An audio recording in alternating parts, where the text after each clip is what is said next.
Other impacts to water resources can be observed in the Amazon, where changes in terrestrial land cover directly influence radioactive forcing and rain pattern distributions. Within rainforest ecosystems, localized evapotranspiration cycles carry warm, moist air from the tree canopy into the atmosphere, where this moisture condenses into rain and creates a localized precipitation event. Needless to say, this cycle could not be completed without trees, which is why deforestation is so problematic. In other words, the loss of trees reduces the land's ability to generate moisture and absorb solar thermal energy. Within the Amazon in particular, land clearing for agricultural and grazing purposes has increased to rates in which approximately 20% of the Amazon rainforest has been cleared, according to a 2018 estimate. Model-generated projections indicate that irreversible damage may occur following a threshold in which 40% of the forest has been cleared, but these damages have already been observed in parts of the Amazon following the clearing of just 20%.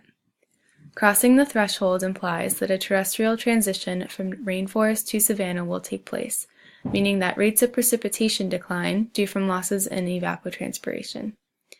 This carries imminent threat of soil moisture loss and consequent drought, and an IPCC study predicts that soil moisture droughts lasting 4 to 6 months double in extent and frequency, and that droughts longer than 12 months become 3 times more common between the mid-20th century and the end of the 21st century.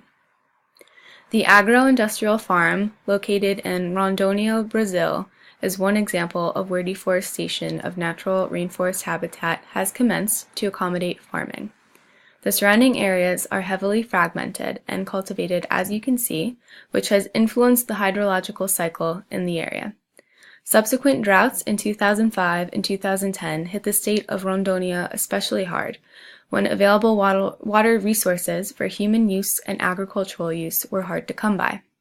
If proper land management and afforestation processes do not commence in the coming years, droughts are expected to become much more severe, which will have serious implications on towns and communities within the Amazon.